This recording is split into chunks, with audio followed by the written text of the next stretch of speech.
All it takes nowadays to spark up an online fight is to merely have an opinion.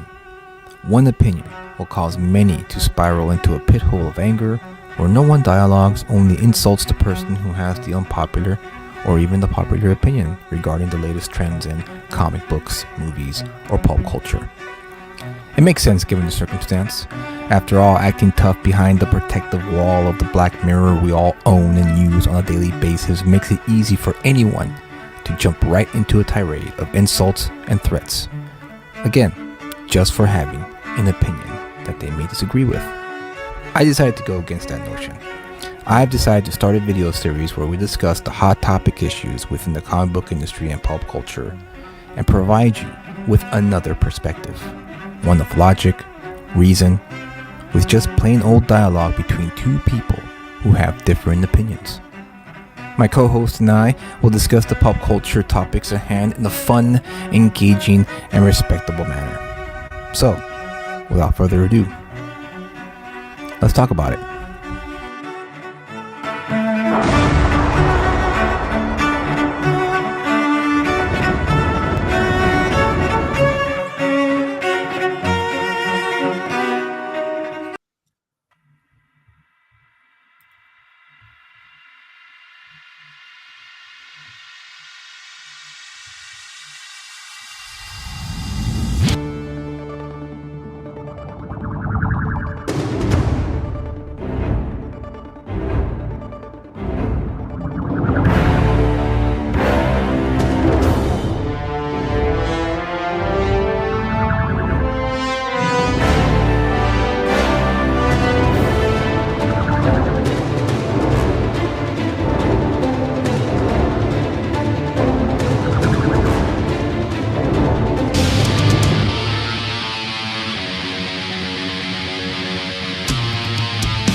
Hey, welcome everyone to another edition of Let's Talk About It. I'm your host, Julius Sherman, and with me tonight is Kyle.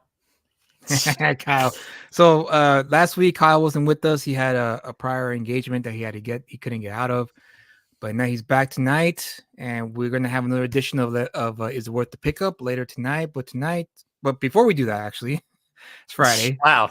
Already all over the place. already over the place. Let's say hi to the chat first before we get started. So Chris H, welcome, sir.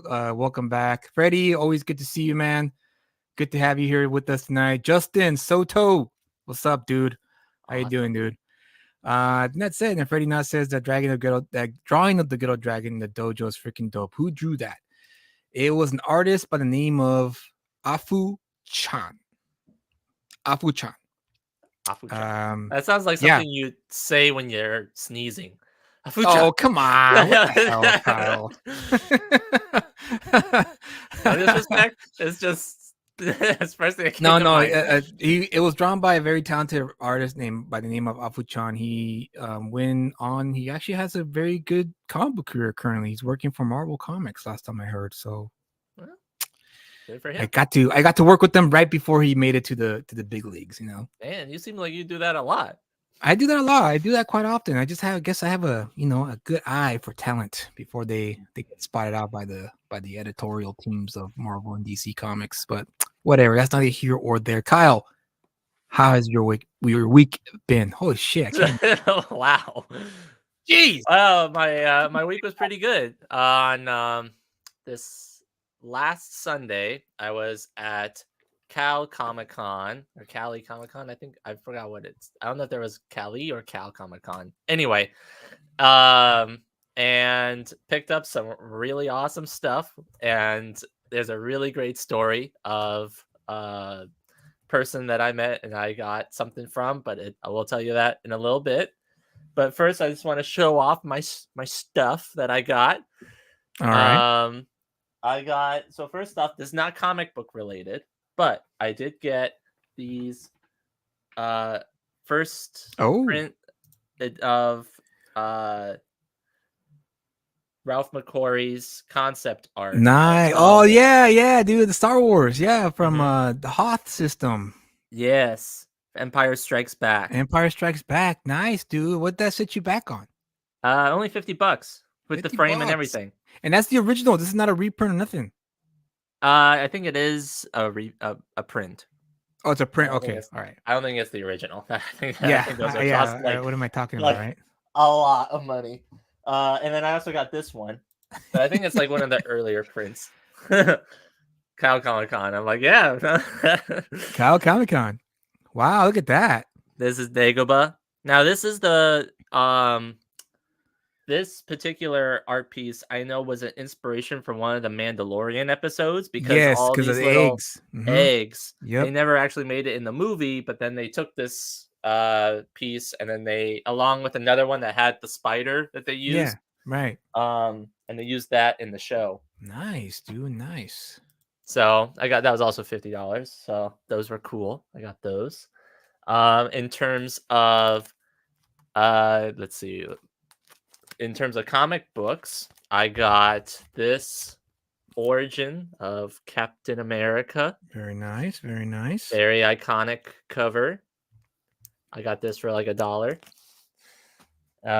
This one was also really cool. I got Marvin the Martian versus Martian Manhunter. Oh, nice. Who drew the cover? That's a pretty dope cover. I'm not sure. There's a list of names. I don't know which one is the one that did the cover. Well, it doesn't matter.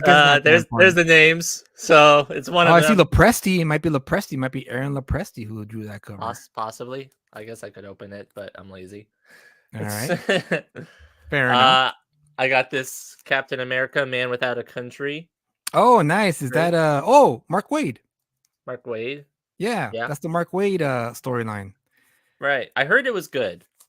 Yeah, funny story about that Captain America. Apparently, when Rob Liefeld was asked to come back to do Heroes Reborn for Captain America, when I guess the news got to the writers and artists who were working for Marvel at the time, decided to beat him to the punch, and wrote that Captain America series to kind of, I guess, muddy the waters. This is all of hearsay. I'm not really entirely sure if that story is accurate because I wasn't there. So, but that's the story I heard about why they produced that Captain America before Rob Liefeld got a chance to do his iteration of the character with Heroes Reborn. Really? Okay. Yeah. Well, that's interesting. Yeah, it's interesting, but like that happens a lot in comics. Where but it didn't matter because Rob Liefeld still sold a whole bunch more comic books than Mark Waid ever did. Right. Well, now he's from what I hear, he's retiring from Deadpool. That's right. He is. He announced that he is retiring from drawing Deadpool, which I find very interesting. But hey, what do I know? I got this Batman number, what number is it? 408, which I believe is one of the first appearances of Jason Todd. Nice. As Robin. I think this is after the Crisis happened. Oh, is that post-Crisis? Okay. I think this is post-Crisis. Gotcha. But yeah, also got it for $1, which was nice. Nice. I got the first Miracle Man from Miracle Eclipse. Man. Woo! Look at that. Look at that Yeah. beauty. Now that's a beaut. And it actually says somewhere by Alan Moore, because the one that I have is the Marvel print run where it just says original creator on it. Yeah, I love that. The one thing I So, will give, the one thing I will give the homeless wizard. Oh yeah, you weren't here last week. no. So last week when I hosted the show by myself, I had Ben Soto on and I had Oli, and there was a someone in the chat by the name of Colin, and at the topic of Alan Moore came up, and he called him the homeless wizard. Homeless And wizard. I loved it so much that I decided that was going to be Alan Moore's new nickname on this show. It was going to be the homeless wizard. The homeless wizard. So maybe instead of being credited as the original writer, they should have credited as the homeless wizard. I think that I've would have been seen pretty a great. different post that's similar to that where it said wizard, but then another nickname that people gave him was Rasputin impersonator. Yeah, that's a good one. But Yeah. I don't think anything can top homeless wizard. I think homeless Homeless wizard wizard. takes the cake. I think I paid. Oh yeah, so then I paid like $5 for that Miracle Man, which was pretty good. That's all right. Yeah, that's pretty good. And the comic book shop that I got that from had most of the run, and he had number 15. I think it was 15. That's the issue, right? That's the one. Um, That's the issue for that the series. Yeah. issue that was, and he was selling that for 45. Now you mentioned before that used to go for a lot more. It used to go for 500. Really? Miracle Man number 15 used to go for $500 if you wanted an issue of it. Because again, it was In a raw copy or like a graded copy? good question. Could have been graded, now that I think about it. But I don't think they had grading systems back in the day. I don't know when they started doing that grading system. For those in the chat listening to the show, if you guys know the answer to that, let me know when they started doing the CGC grading system, because I want to say it was right. It was before Neil Gaiman won the court case against Todd McFarlane, and that's when he gave the publishing rights to Miracle Man to Marvel Comics for them to reprint. But Right. before that happened, it was extremely hard to find Miracle Man comic books out in the world. If you found any pristine issues, you were pretty much lucky. And again, that was one shop I went into that I saw it there for $500. I don't know if it was graded or not, but that's what I used to go by. I used to go by up to $200 if it was like a raw issue, because it was just so hard to find, and it was also sought after. And it was at that point where you didn't really know whether or not the IP issue that Neil Gaiman and Tom McFarlane were going at it during that time. You didn't know what resolution was going to occur, Right.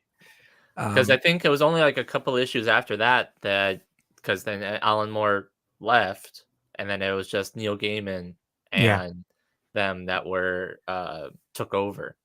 Yeah, he gave Neil Gaiman the IP rights Right to the character. So not only the game publishing rights, he also gave him. Okay, there you go. Was founded in 2000. Thank you, Ben, for that. So yeah, so I'm going to say yes. It was graded. It was probably graded, more than likely. And that's interesting. So I think now, if that person still has that issue, it might be up to. Well, that was 40. Yeah, that was $45 raw because it was on the stand. So I mean, they're usually, when you get them graded, they're like at least double in price. So probably maybe like $100, something like that. Yeah, maybe 150, maybe or something like that. Okay. So yeah, I know, because you have it, right? Oh yeah, I have that. Yeah. I have the whole run. I have that entire Eclipse run. Great, freaking my one of my prized possessions of my collection is the Miracle Man, Alan Moore run, and I also have the original trade paperback that Eclipse printed when Neil Gaiman took it over for Golden Age. Oh really? I have that book. Yeah, I have the trade for that book. But now I need to collect the Silver Age, which came out last year from Marvel. and I'm really looking forward to Dark Age because the last issue of the Silver Age was really good. I really Oh, enjoyed it. was? Oh yeah, it was good, dude. I even though I wasn't expecting that ending. I was expecting honestly a fight, but we didn't get a fight. We got something which I thought was a lot more interesting, and Sounds maybe like we Miracle we Man. might get it in Dark Age. Who knows? But what happens is, well, I don't want to spoil No, it. don't spoil it. I don't No, I'm want not to gonna spoil it. know. I won't Like spoil plug it. my But ear. I liked where Neil Gaiman took it, and I'm looking forward to exactly where it's gonna go in the Dark Age. So I'm stoked. I'm pumped. I'm ready. You're pumped, ready. Pumped and ready to go. There is no Well, tomorrow. I've been loving reading the first run of the Marvel run that I Yeah, have. yeah. How far have you gone from with that? I think I'm on issue 7 or 8, I think. Okay. But I'm just enjoying it. It's a lot. Right. I don't. It's definitely because one of my favorite superheroes is Shazam. Mm-hmm. So seeing this like as a different version of Shazam, and Yeah. especially with the whole different concept of like, well, what if Shazam and Billy Batson are two different people? It's like that's just automatically so cool to me. Um, then in terms of other stuff that I got, going back to my haul, I got this Star Wars Dark Empire #2. So this is uh one of the runs that they did after um the movies, after the Return of the Jedi and stuff, and this is the storyline where it's Palpatine's coming back Yeah. using cloning and stuff. Oh, But the okay. reason why I got this book was because it's signed by David Prowse, who Nice. was the bot, it's the stunt man inside the Vader suit, and Mark Hamill, who obviously plays Oh, Luke Skywalker. yay. I know you don't care, but I care. I know you. I I know you care. I'm just not a fan of Mark Hamill. He's no, turned out to I be mean, he's turned out I to be don't necessarily. quite the giant douchebag recently, Yeah, and yeah, I'm separating Mark Hamill from Luke. yeah. I mean, this is probably, I'm obviously not really gonna ever have a real chance to meet Mark Hamill, so this is gonna be. I still want his autograph because he's Luke Skywalker. And David Prowse, obviously, because well, I'm never gonna, obviously never gonna be able to get his signature because I think, yeah, he passed away. Yeah, I think he passed away a few years ago. So Right. hey, you know what? You got yourself a gem there. I'll admit, it's cool to have the actors who played the iconic roles that we all love and hold dear to this very day. You have a signed copy of that book, so that's pretty cool. Which is just funny though, because I got this because the guy that I was, buying it from got a whole collection of Star Wars books in. And he said that these were the only two that he saw that were signed. And there was one other one that was exactly the same, where it was David Prowse and Mark Hamill. He said there's like a completely different issue or something like that. But it like from what I understand, like from the story and stuff, it's not really all that like big of a issue or anything like that, or necessarily as It could anything. have been a random situation where they probably gave him comp copies, and they just signed the books and just all right, here you go, and It's possible, yeah. that's the I end of mean, it. like Or I've got maybe a fan found them in a some kind of a convention, got them signed, and then it ended up in some real estate, or they end up selling them to a comic book shop. Who knows? well, I mean, because I've done that before where it's like I don't necessarily know who I'm getting, because I've been to conventions where like I hear people wanting, autographs by these people, and I'm like, well, I just want it for the autograph, so I'll go get a book and get it signed by him. Not necessarily one that he's super well famous for. Like Chris Claremont was at a convention, but I haven't really read. I was still very new to comics, Yeah, and right. so I didn't really know who he was. I kind of recognized the name, and when I asked my buddy, he says, "Yeah, he did a lot of X-Men." So I went over to a shop and got a random X-Men book that had his name in it. So I just went over there and got it signed by him, just so that I have it. Nice. But So you have a signed Chris Claremont X-Men book. right, Nice, very just so that nice. I have it. Yeah, But yeah, now that I know and I see him again, I'm gonna get something a little bit more yeah. substantial. Right. Yeah, of course. Of course. All right. Then now one of the people, speaking of autographs and stuff like that, one of the people that was there was Howard Chaykin was there. Howard Chaykin. Yes, that name takes me back quite back actually.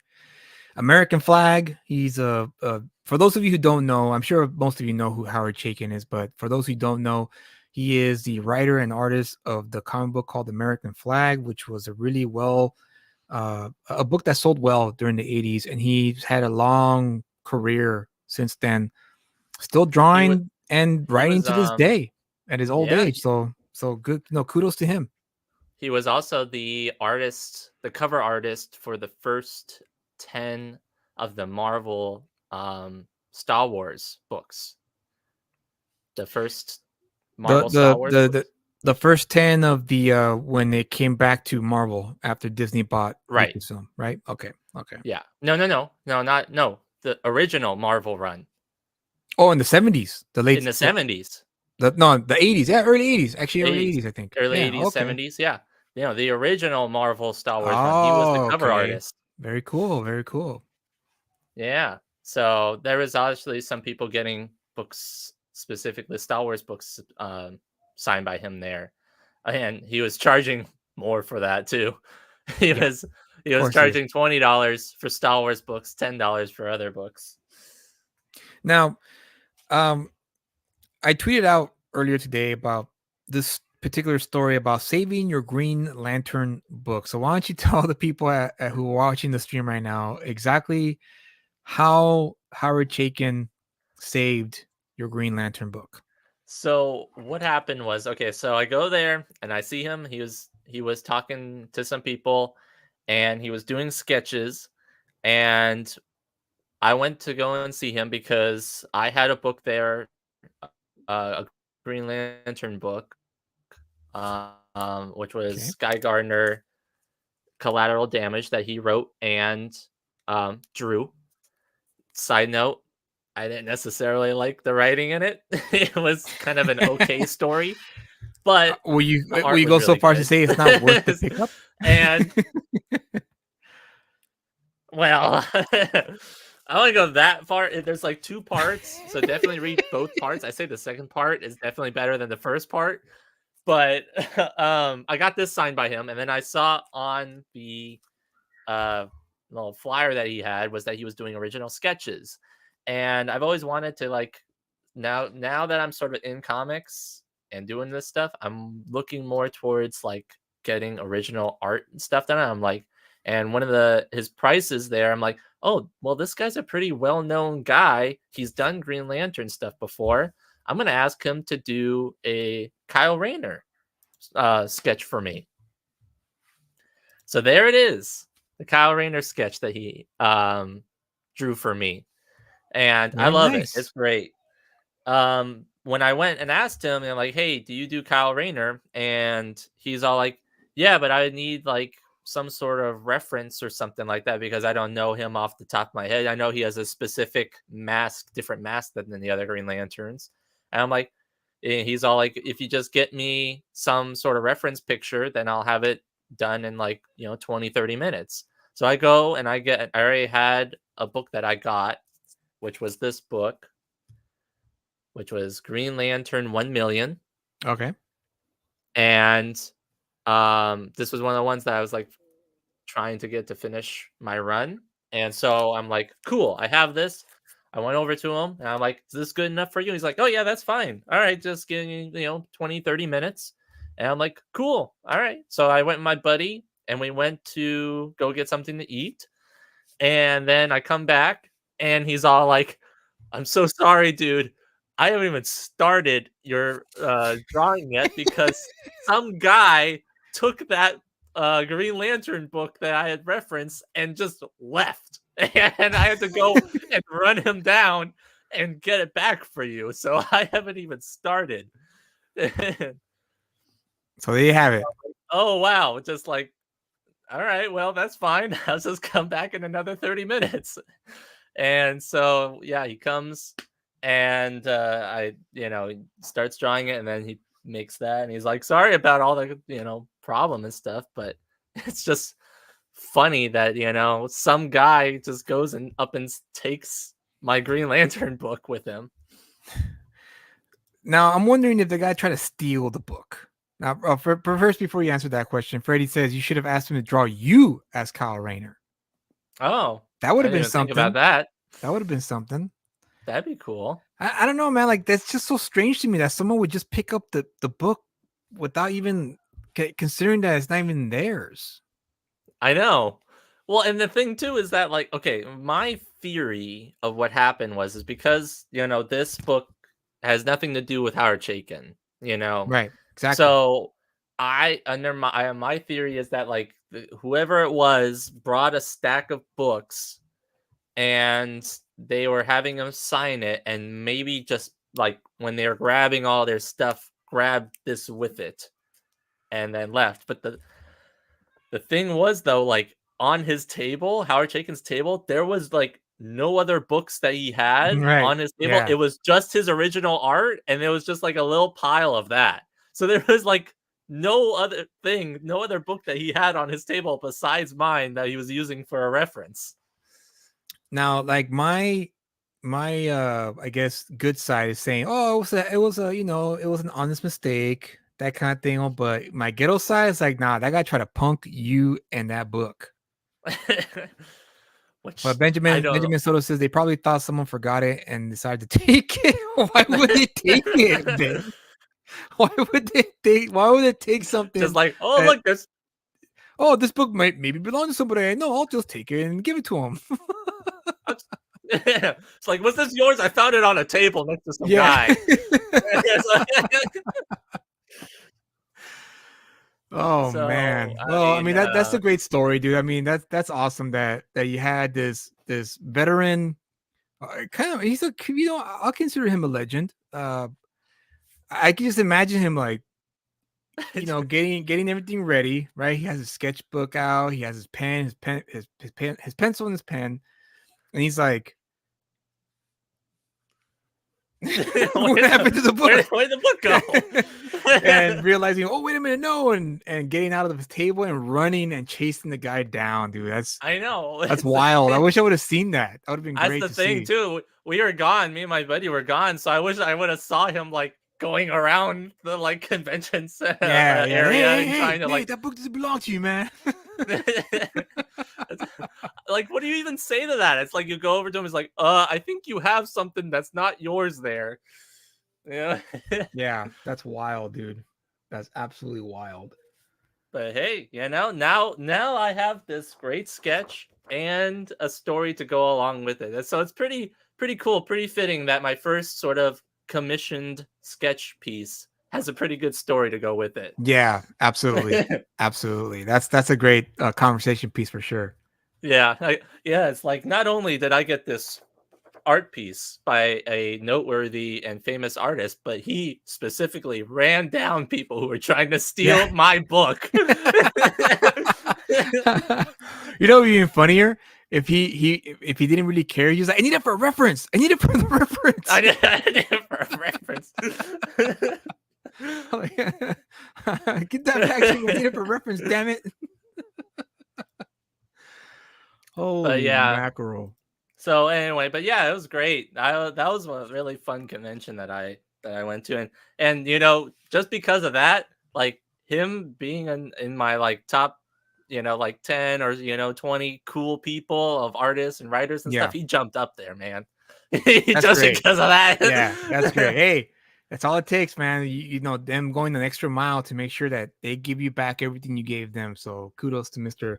Howard Chaykin for looking out for a new comic book reader, Mr. Kyle. So right. And you paid for a sketch. I mean, you gave him some money. You gave him some income for the day. Oh yeah.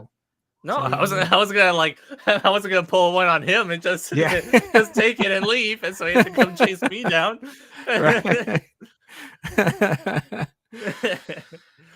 Oh boy. But that's cool, man. It's great to hear that you're going to the cons and getting to meet and interact with a lot of these old pros, because these guys are the ones who pretty much lay the groundwork for a lot of us creators who want to make it into the industry today. I'm one of them, and Howard Chaykin is one of those guys that I respect. because he did give a lot to the industry, and he gives back to the industry from what I hear, which is like he donates money to like the funds that help the older creators who don't has retired. It's kind of like a retirement fund for them.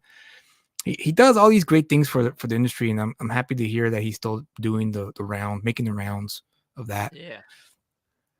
But yeah, that's great. That's awesome. But yeah, that's all the highlights of the convention that I went to.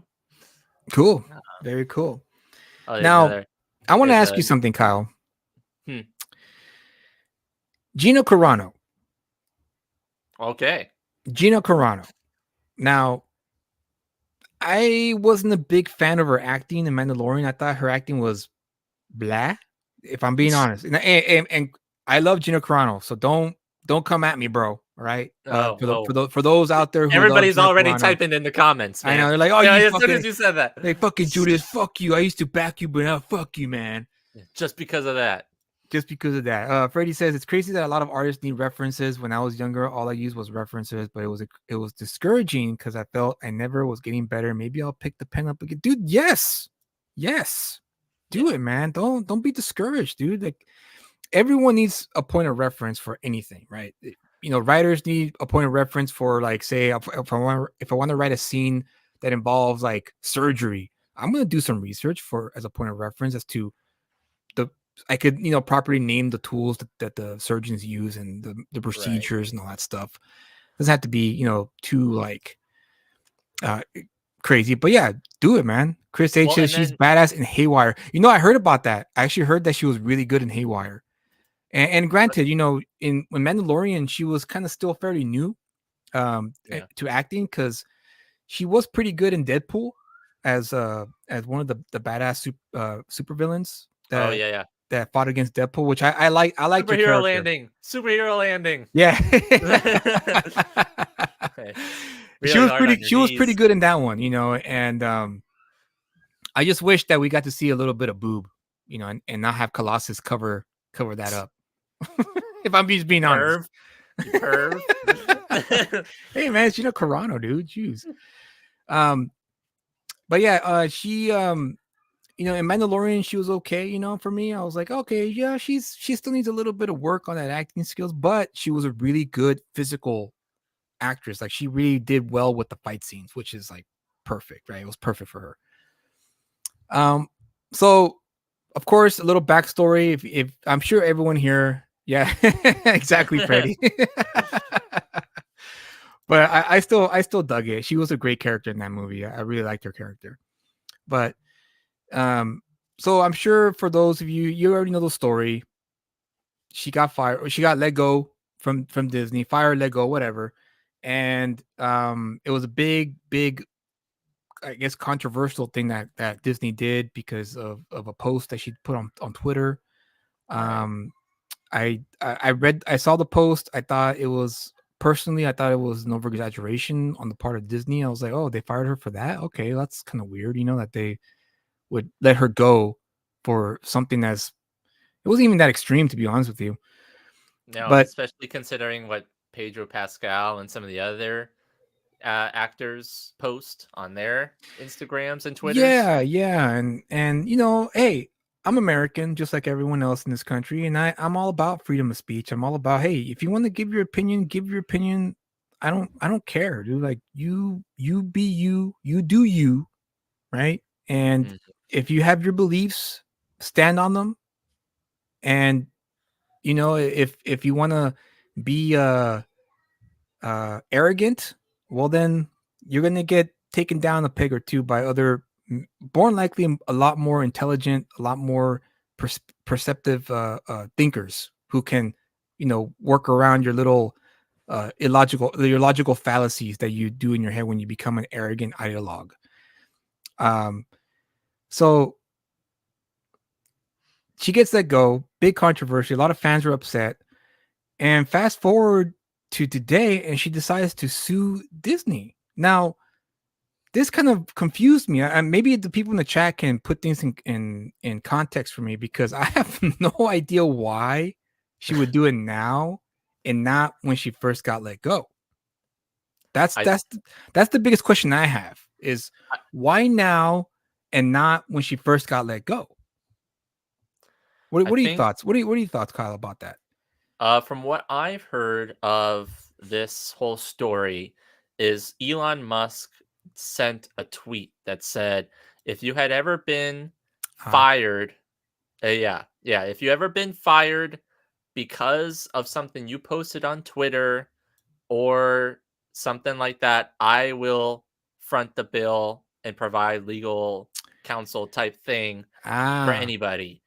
And so then Gina reached out, and I think a few other people also reached out as well. And but this is the main one that he like actually like spoke out and said that he's going to go okay, and okay. fund the bill, all the expenses. Okay. Why? Because I guess he wants Twitter X to be, I don't know, like he want for I think what he Does was he really saying. want it to be a free speech, like a complete free speech like platform? Is that what that is that on I oh think not free so. speech. I'm talking maybe he wants to make it where people are safe to speak on things and not have to worry about getting fired by employ I guess okay, I'm starting to like it's all Ramble. starting to come together right now. So Yeah. maybe he wants to set a legal precedent. That's probably what he wants to do with this. Yeah, probably. I think also he might just be, wanting to get at Disney because I don't think he necessarily likes Disney.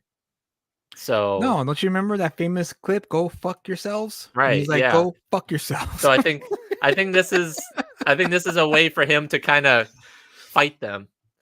And it's actually kind of, with him, if he wasn't backing Gina like you said, I feel like she probably wouldn't have a shot, but because Disney would most likely just drag it out in legal Yeah, ties and stuff yeah, like that. But if mhm, he's fronting the bill, then he can go as long as they can because he's got plenty of money that he can that's use. true. So it's not like That's true they too. can run out of money. So I think it's probably not. Yeah. You know what, Tom? I'm right there with you, buddy. I freaking hate Disney. I can't stand that damn company. I never could. And it's not now. It's not now. Okay, I've always hated Disney ever since I was 18 years old, and that was like like I don't want to age myself. Let me just say, Yeah. Well, watch what you say. yeah. Let me just say, yeah. Let me just say that the moment I turned 18, I said, "Fuck Disney." I never looked back. And to this day, I never stepped foot into Disneyland. Oh, really?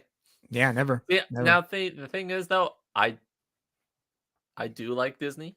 We used to have a Disneyland pass for like 20 years, and then COVID happened, and then they shut everything down. They kicked Yeah, us out and yeah. all that stuff. But yeah, we used to really enjoy going to Disney all the time. But then the magic stopped happening. Things got more expensive. Things kind of got less clean, less. I mean, like in the park wise, less uh fun, I guess you would say. Not much energy and stuff happening anymore Mm, like it used to be. right. People, I guess, are more like, half doing things, not really like giving it their all anymore. And that just seems like that's translated with a lot of their Disney stuff. It's all good, Tom. I've made a decision a long time ago that this show is not. It's not for. A mature adult show, so you could cuss. It makes no difference to me if you cuss or not. I know Kyle doesn't like it. It hurts his ears. It burns his ears. Yeah. My No, innocence. You're ruining my and to be fair, innocence. and to be fair, Kyle, like it's not so much that I hate Disney that I think anyone who goes there is fooling themselves or anything. No, if you enjoy Disney, that's cool. But I have my personal reasons why I don't like the company and why I don't want to spend money on them anymore. But I'm not the type of guy who's like, well, you should too because A, Right. B, C, and D, right? No, I'm not that kind of guy. I'm the kind of guy who's like I have my reasons. If you want to know the reasons, I'll tell you, but I'm not gonna say it until you ask me. That's Right. the kind of guy I am when it comes to that kind of thing. So I mean, No, because good I for you. we used to really like going to Disneyland with everybody and all the family and everything like that. We Yeah. used to have a lot of fun times, but it's just like it got to the point where it was almost like a chore to go there, and there wasn't Mm. really like anything to do necessarily. So, in other But words, you became an adult. well, yes. Just kidding. It no longer was fun for you because now you had to do the things that adults had to do to prepare to go to Disneyland. Yeah, probably. Because when you're a kid, you don't worry about that. You just go. You just get your clothes on and you're ready to go. So it Yeah, really is my wife's taking my little girl for her not for her birthday, but maybe down the line. Because it rained. You know how it rained? She was supposed to right. go this week actually, but it rained. Mm, So I think I might break my your vow. streak. Yeah, because of my second newborn, and I can't have my wife freaking have the newborn and a Yeah. 4-year-old happy like a wide-eyed kid running. Yeah. Let's go over here. Let's go over here. Let's go over there. So Well, we used to do all the pin trading and everything like that too. Um, and that was a lot of fun. I still have all my pins. I'm waiting for uh, what to do with them. I still have them. They're up in the attic. oh, that's cool. At least you have some memorabilia. That's fine. Yeah. That's cool. Yeah, exactly, Tom. What we do for our kids, a lot. Sacrifice a lot for our kids, and rightfully so. And I'm willingly. So I nothing brings me more joy than seeing my children laughing and happy. So as long as I get to see that, then that's fine. Even though I'm not happy where it's where it's happening. But back to what we are saying about with Disney and Yeah, Gina Carano. Tony So Carano. I mean I don't know personally. I still have no idea why he's doing this now. And I know he probably wants to stick it to Disney, but I just there's got to be some ulterior motives here when it comes to this suit. I think it is like what you were saying. They might be trying to set a precedent. I think that um maybe just to stick it to Disney, because I think one of the things that was most interesting that I read was that they made that announcement the day before their earnings call with the investors. Really? Yeah. Whoa! There you go. I So think I that's it. think I they're think you solved the mystery there, Kyle. I think you solved it. Tom says there's rumors with him and the guy on the board of him. yeah, I Ah, think well, they're did just you trying look to at do as that much smear as possible. to lower the stock value? Yeah. To get Wow. maybe the board members wanting a little change of CEO or other board members. I think you solved it, Kyle. I think you just solved it. Yeah, I didn't even think of that. That's you're absolutely right because I've been reading actually about a few major stockholders who want to shift things around and they want to like change guard all across the board. And I've been hearing that they've been buying up stock. The people who have been Right. selling it, they've been buying it up so they can hit the majority shares and get chairs to the board. And wow, that's okay. That makes sense to me as to why it happened today and now. And Yeah. considering the fact that Gina Carano was the I guess the loudest firing of Disney because of sharing a thought. Essentially, what tweets are. Tweets are nothing more than sharing a thought. Right. So that's crazy. Tom says, "Yep." And there was a show at Elon that Elon was at where he was wearing the bomber jacket from the fucking Disney thing, and he was with the one of the board members, and he joked about buying something with a friend. Interesting. So there you have it. So it was a little bit of chess being played here. Then, I think so. When you're dealing with such a big company like Disney, yeah, it's not like, oh, they're just gonna make that switch right now. It's right. like there's a long process that needs to happen No, before. absolutely, absolutely. Because Disney is such a giant. You can't really. I would imagine Disney is like a giant vending machine. You can't knock Okay. over a vending machine with one shove. You gotta like, Rocket. rock it until finally it falls over and you could break the break the glass and all the candy spills out and you can take whatever you want. Well, I mean, it's like what we've been saying though. You've got the parks that are not really performing because Yeah. nobody's really going. You've Mhm. got the movies that have Yep. been, bombing Yeah, pretty, big time. big Big time. time. Yeah. You've got, lots of lawsuits and stuff coming at them from many different people, and then just like overall general goodwill towards Disney is pretty low compared to what it has been previously. And then obviously the stock is like half of what it was pre-COVID It before and was. stuff You're like that. right. Even I was I actually was curious to see what the prices were at, and I looked at it and I was like, maybe I could buy it. Maybe I should buy some I think like because the I could lowest, afford them. yeah, at least I think the lowest was like $80. I don't, or No, when $90 I or when I something. looked at it, it was 97. 97. That I was think that was about 4 days ago when I looked at it. I think the lowest it did was get like right below 90 and it hit 80, which I think was the lowest that it had ever been. Damn, I should have bought some during that time. Maybe I should So, buy some now. Maybe I should buy some now so that way, if, and again, people who are yeah. watching live, people who are going to watch the replay, I'm not giving any financial advice. So don't take this as financial advice. But maybe I should buy some damn stock in case Elon does buy it, or his friend that he's working with does buy it, and the stock goes shoots back up. That'd be great. Yeah, what Ben says, imagine if you bought Disney's and they course corrected now and return that investment. Oh, it's gonna be crazy. It's Man. gonna be crazy. Wait, it's gonna get lower if everything is going to get hairy. Yeah, you're probably right, Yeah. Tom.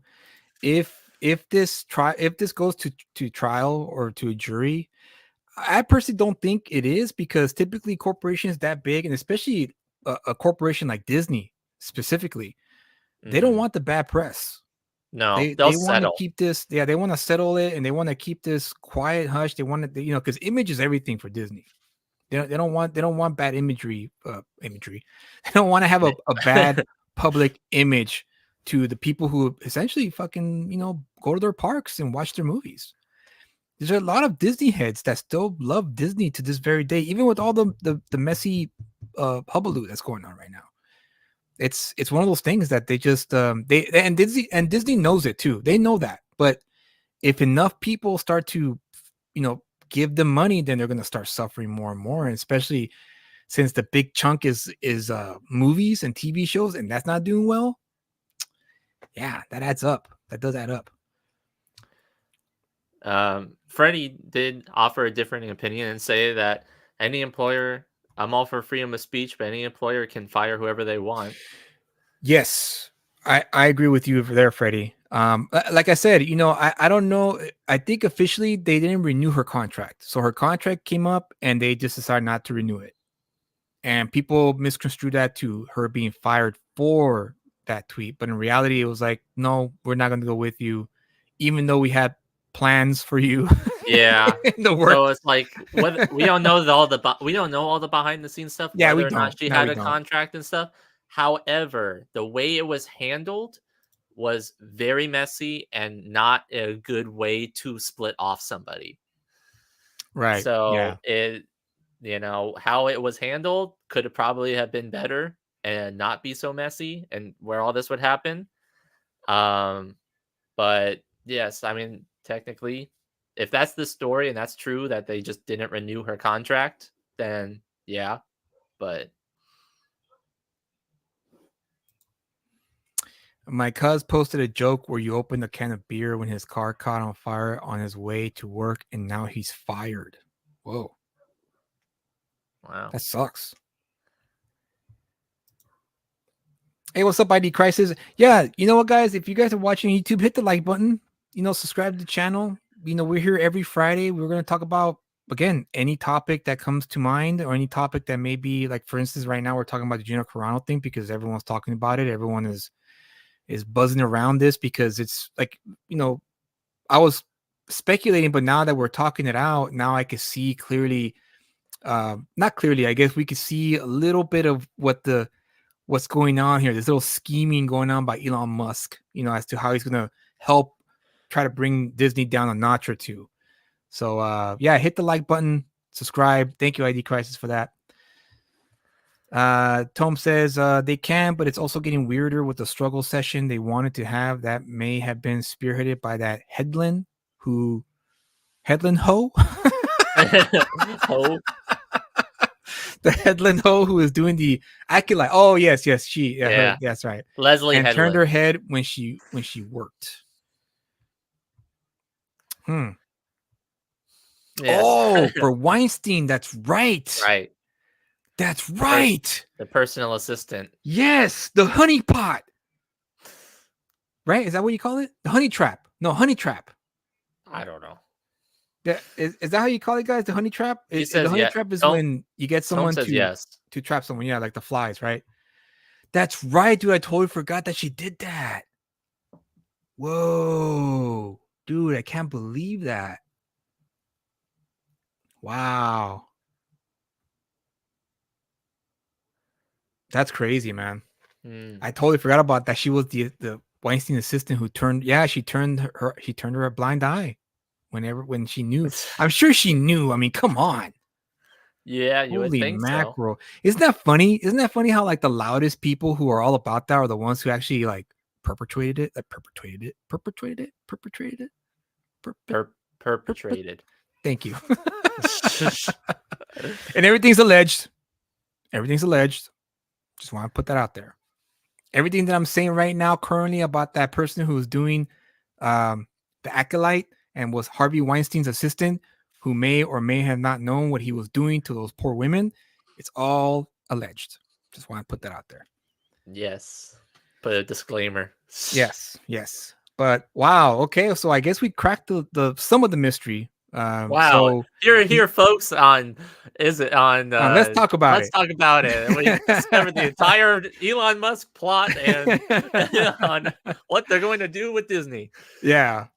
So there's a good amount of speculation that he's doing this now because right now Disney is at its weakest in terms of all the aspects that you listed, Kyle. Movies, the TV shows, the theme park, attendance going down, prices going up, and just a compoundment of all this little stuff that's going to start weighing down, I think, on the company the more you get into it. And then also on top of that, you did mention that they announced it the day before the earnings call, right? Right. Yeah. That's so. What I heard. There you go, man. Damn. So I'm reading the comments. You're saying that I don't even know the name. I mess up one time with a speech thing, and yet him, who's like, messing up every other word. Yeah, you don't say anything about him.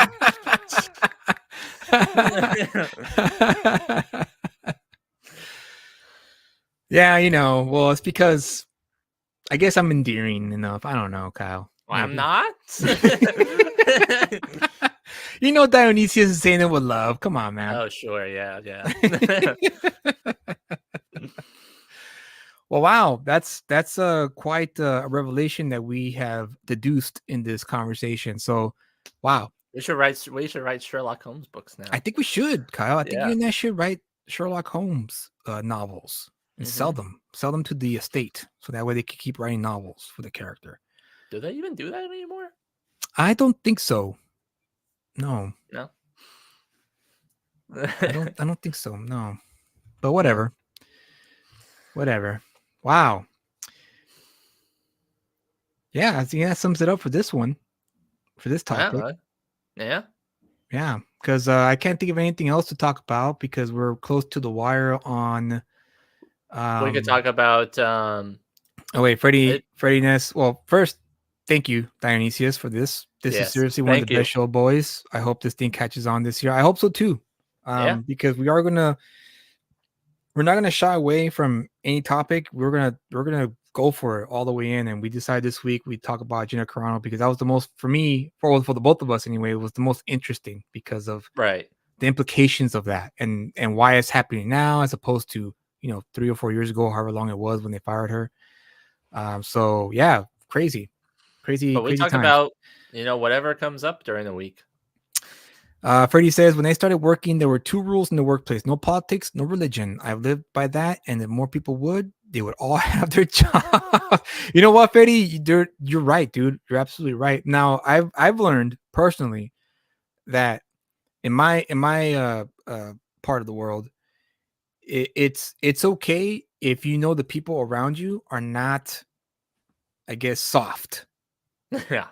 Because I've learned, I've worked in workplaces where politics and religion were freely and openly talked about, because the But people everybody's talking still about them were all we weren't like-minded, so it's not like everyone agreed, but it was everyone respected each other's opinions, because everyone understood that we all came from different parts of from different walks of life. Right. I'm brown skinned, grew up in the ghetto part of Orange County. And I was working with people who grew up in Newport Beach with money, but they were cool. They were actually very humble, very down to earth. And even though they lived in their nice little mansion by the beach, and I lived in my little 1-bedroom apartment that I overpaid rent on, the common ground was the fact that, hey, we're working the same job, and at least he was humble about it. And I worked with a lot of great people that we had no problem talking about religion or politics. And thankfully, and I've been lucky, I didn't work in an area where it was hostile either, or toxic. Thankfully, I worked in environments where people were very open and willing to talk about it, and not be afraid to talk about it. And I think nowadays, I think the younger generation, your generation, Kyle, specifically, no disrespect, not specifically me, not specifically you, but your generation, they got a little soft. And they get really offended quickly, and they get. I don't like what you're saying. I'm gonna leave. I'm sorry. Yeah. They don't know how to converse and have a two-way dialogue anymore. It's all about, I'm right, you're wrong, shut your mouth. You're wrong. That's the Shut up, pal. Shut up. Shut up. You guys fucked up, Kyle. And a good point, Ben. The problem is that Disney made it a one-way street. Gina was fired, but they turned a blind eye towards Pedro's posts. Right. Yes. Well, and then also kind of like continue on to what, along with that topic as well, is how they handle some of the other people after the fact too. Like, yes, where they fired Johnny Depp right off the bat for his allegations, but then they let the trial run out for Jonathan Majors, possibly as a, like rectifying what they did with Johnny Depp and waiting until the trial happened before they let him go. Yeah. Which in that instance, I'm fine with, because at least they didn't get rid of him right away. They let the trial happen. Right. And then when the verdict came out, then they let him go. But that's a whole can of worms. That whole case was it's a whole can of worms in itself. It's wild. Yeah, I don't know, we're not getting into that one today, because yeah, but just in general, like as a side note, what? No, absolutely. Wow. Now I'm gonna have this on my mind all weekend. It's like freaking Elon Musk is like playing a chess game here with Disney, and it looks like he's winning the game, this chess game against this conglomerate company. There's a lot of pieces on the board. Yeah. I mean, we'll see. I'm going to predict they're going to settle. I think they're going to settle. They're just going to settle out of court, and that'll be the end of it. I'll be really surprised if they do go to trial and they go with it. If they just go, you know what, we're going to just go with this, and we're going to challenge you. I wonder how much. I don't know. I have a feeling she might have some memos. I think she has some internal memos or emails or something to like be that confident in taking Elon Musk's offer. Well, Twitter, I mean, Elon has all of Twitter that he can just pull up all the records for. Yeah, no, it's true. It's true. When Julius and I were younger, famous people didn't have the freedom to go online and just brain fart away. They had handlers, and we never really knew who they were. That's true. Yeah. That's true. We didn't, unless they proclaimed it. I know Tom Selleck proclaimed it. He was an NRA member. He was all about the Second Amendment, and he went on the Rosie O'Donnell show and and woo, yeah, let's just say that was not a very pleasant interview on her show. Really? Which is their right if they feel Pedro's post align with their values, which is why no politics, no religion. Well, there you go. See, Freddie's sticking to his guns, which I respect. Yeah, Yep. you're right. And no, not funny though. No, not funny at all, dude. It was very cringe. It was very uncomfortable. The fact that she tried to shame him on with that, and yeah, I'm not a big fan of Rosie O'Donnell at all. Not Well, since after that. I think what what we were talking about earlier though is like just kind of like separating, how people and the actors should separate their acting self and their personal self. It's like I can really enjoy Luke Skywalker and all the voices and Joker and stuff like that Yeah. Mark Hamill did, but I don't necessarily like Mark Hamill in terms of his politics and his views and stuff like that. But that doesn't mean that I necessarily like hate him as like a person necessarily. Right. But I just don't necessarily agree with what he says. I still love him as Luke Skywalker and stuff like that. I personally think that for me the issue personally is the fact that a lot of actors they use their celebrity to try to influence people. That's my problem. Use it as a platform. Use it as a platform. And, unfortunately, in this country, not just this country, for most of the world, celebrity worship is real. It's a very real thing. And we're seeing that now with Taylor Swift, right? With the Swifties. Oh, yeah. We see it every day. People. Whenever a celebrity speaks on something or says something, you have their fan base always defending them. It's a very real thing, celebrity idol worship. And that's my issue with this, that they try to use their idol worshipers to push the propaganda, whatever it may be. It could be on the right or on the left. It makes no difference to me. The fact is that the fact they do that bothers me, because in a free country like this, like ours, a well-informed citizen is the strongest. It's the strongest, even stronger than the government, because they can't fool you when it comes to their propaganda. And that's my main issue with Hollywood and all those people that work there, and they think they're above us because they make money and they're stars. You see, even the word stars, right? They're in the heavens, right? It's such a bullshit moniker, and the fact that they use that to try to sway people to vote a certain way, that's what bothers me the most about it. You're just jealous because you're not a star. Shut up, Kyle. Damn it, man. Fucking exposing me. You'd be singing a different tune if you were a star. No, No, I wouldn't. Yeah. Freddie says, "True, Julius. I'm a Tupac fan. I still tie my bandana to the front because I'm a true." Yeah, that's right, Freddie. Yeah. Kyle's like, I have no idea what you're talking about. But I laugh anyway. Nah, I know what you're talking about, Freddie. Hell yeah, I know exactly what you're talking about. That's dope, dude. All right. Yeah, we've a little bit over the hour. It's time for Is It Worth the Pickup? But before I do that, I want to remind you guys that Reset Protocol, my sci-fi parable, is in pre-launch on Kickstarter. If you not have signed up for this, sign up today to remind you of the launch. I'm hoping to launch sometime next week, actually. I don't know which day yet, but once I launch, you'll get a little bit more context of what the story of this book is about. And hopefully you guys will back it and help make it happen for me and the Lucid Comic, because I do have a lot of books down the line that I want to get out to you guys, and I think this book will be a good starter for that, a good starter for 2024. Mm-hmm. Tom says, yeah, you leave your kids with her mama because she's headed to the club. Got skin tight mini skirt on, looking nice. That's a lyric from a Tupac song, I think. Okay. Thank you for dumbing it down and explaining the reference to me. I'm stoked to get it to you, dude. Oh, there you go. Oh, there you go.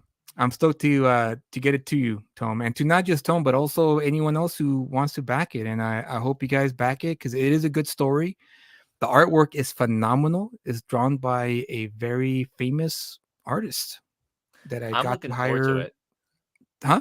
I'm looking forward to it because what you were saying, you showed me some of the art pieces or some of the panels of the story. He hasn't even shown me, guys, all the book and stuff like that. So he's like really keeping it close to the chest. I am. But he's shown me a few of the pages and stuff like that. And from what I saw, man, it looks good. Well, thank you, Kyle. I appreciate that. Yeah, it's going to be a 50+ page one shot. So there is no book 2, there is no book 3. It's just one book. So it's going to be a one and done, beginning, middle, and end, and it's over. There's no more continuation of the characters involved or the story involved, nothing like that. Unless, of course, there is a demand, then I'm always willing to sit down in front of my computer and start developing a second story. If there is a demand for it, but if not, it's all good because I'm very satisfied with the story I wrote here. Like I mentioned in the beginning, it is a sci-fi parable, so you can imagine what that may read like or what that may look like. So Ben wants to know if it's worth the pickup. Well, I haven't read it yet, so when it comes out, we'll do a segment. And that is going to happen actually. Kyle will read it, and we will have a special edition of Is It Worth the Pickup, and I'll be here live with him. He's going to ask me questions, tell me what he didn't like, what he did like, what he wishes I could have done differently, that kind of deal. And also I will also have another special edition of let's talk about it. And I can have even you guys, the people who backed this book, to come on the show and let me know what you guys thought of it. So that's all on the table. I'm ready to get myself out there. I'm ready to hear your thoughts and your feedback. And I mean, how else am I going to grow if I don't hear feedback from the people who read the stuff I put out there? Or just me who tells them everything's terrible or not. Yeah. Right. Freddie says, speaking of the club, do you guys feel like the Shay Shay Club has become a parody of itself ever since Cat Williams dropped that new?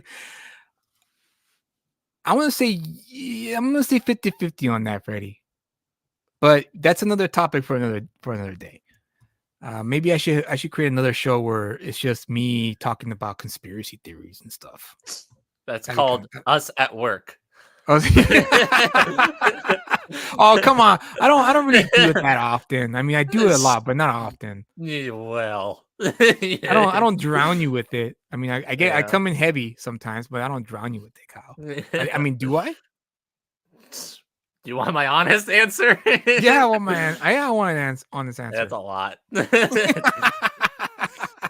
All right, I'll try to lighten up the load going forward. All right, well then, I think it's now time, Kyle.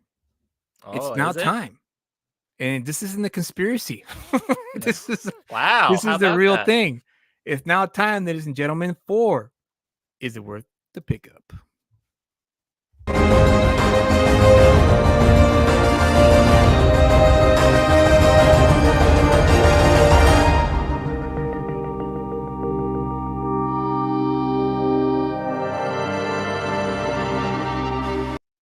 All right. So today's episode or today's segment is from real quick. Well, fucking, I had a brain fart, dude. I got all these things going on at once. For those of you who don't know or are new to the show, this is the segment where Kyle reviews a comic book that he either picked up at a con, at the comic shop, or online or an online store. Doesn't matter. But it's an indie book, specifically an indie book. And he reads them and he comes on the show and he lets you guys know if it's worth the pickup or not. And today's book is called Beatbox and Tune written by, let me just give Written this guy, by, created created by by Nathaniel Foster and drawn by Matt Gudio. I want to say. Gardio. But go ahead, Kyle. The floor is yours. All right. So, as I say with every review that I do, huge respect to the creator and the artist and everybody, because it's not easy creating a comic book. Obviously, I've now getting into comics and stuff and working with Julius, learning about how comics are created and stuff like that. It's a lot of work. So, definitely tremendous respect for the creator of this book. I got this book at a convention. I want to say it was last year, about mid last year, that I picked this up. And what drew me to it was obviously the cover. I did really enjoy the way that this hero looked. A lot of the times when I see indie books, they're not usually like superhero books. They're always sort of like off superhero books or something like this. One was the most that like looked like a superhero. And the way that he sold it was pretty interesting. It was a superhero that powers were changed based on the music that he listens to. And I thought, that's really interesting on how would you do that in a comic book that has no musical, Yeah. avenue, I would say, not like a TV show where you could like show that or hear and with the sound and everything. So that's what drew me to it. First off the bat, the art is phenomenal. I really enjoy the artist of this book. It flows very nice. And the dialogue and everything also flowed very nice. It felt like this could be a book that would be on a shelf, like published like on the wall weekly. The story, however, is a little bit to be desired. So basically, the main plot of the story is, I want to say, broken up into 3 sections. This first section here at the beginning kind of plays into like when we say it's all over the place. This main section, the beginning section, is not of the main character. It is of the main character's villain. Which is an interesting choice. I'm not saying that this is bad way to show how the villain was origin story, but I didn't think that we were going to start with the villain's origin story in the hero's first issue in the first portion. But basically it shows of a very abusive father and ends up killing the mother in front of the villain, and because of this traumatic experience, gets this ability to warp sound waves, sort of thing. I don't know necessarily what his power is. Later on, we find out that his name is Mute, or his supervillain name's Mute. So probably he is mute, most likely, and maybe deaf or something like that. I'm not entirely sure. But this is a pretty good double page spread. I like the way that this looked. And this was the final bit that we learn of the villain. And then we get into the hero, or at least one of the heroes, because it's a twin brother duo hero. We learn that he is a dancer, like a figure dancer, not figure skater, but like what's Ballet. That's it. Ballet dancer. And so he's trying to, impress everybody, his dad. And he misses his step and fumbles. And dad walks out and he's disappointed in him. We cut to then the mother consoling, him and his brother, as you can see that father's walking off stage. Again, it's drawn very well. Like I said, the art is and the text and everything like that is not too bogged down. It's very easy to read. Um, we learn who the characters are. We see him with his brother and his mom. I do enjoy the scene with him talking with his mother in an ice cream shop. There, and basically the mom saying is like, you guys need to, work as a team, and because one day you might not have one another. Generic stuff like that. It's kind of pretty slow. Yeah. Freddy. Go on, Kyle.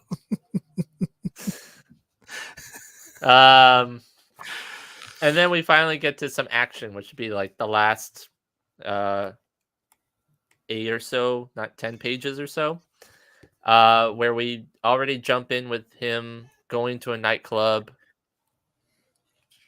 going through the crowd, and then demonstrating his power, which, I mean, to be honest, I did enjoy the look of the powers that he has. So basically, kind of from what I got of the powers, that like he has like, heavy thumping music and stuff like that, where he like kind of like powers up, and then he becomes more like invincible, and bullets are ricocheting off of him, and then he sort of like releases all that sound in one big like loud bang or something like that, where all the sound goes out and then all the bullets fly off and kill everybody that was shooting him.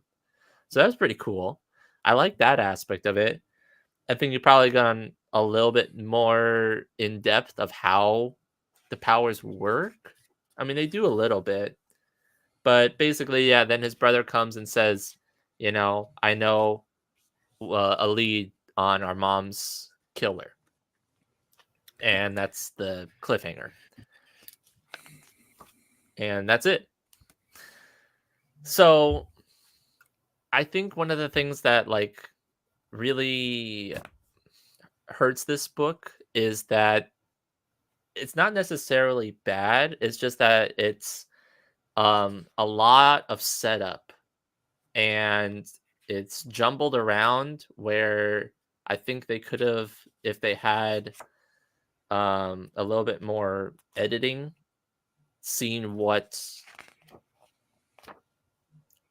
either cut out some portions or move them around. You read this, Julius, as well. What's your thoughts on it when I was giving my review? I agree with you. It was a little bit all over the place. And once again, to remind the people watching and the people who are going to watch the replay, Kyle's coming from a perspective of a reader. Yeah. And I'm coming from the perspective of an editor/writer. And I kind of give my take on what I would have done as a writer, or I would have done if I was the story editor of this book. And that's the number one thing that I did notice, Freddie, is that the art is good. Yeah. Actually, I was really impressed with the art. I was looking at the artwork going, this is pretty good. This is very they hired a very good sequential storyteller as in the artist. It's very pleasing to the eyes too. Very pleasing to the eye. Very easy to look at.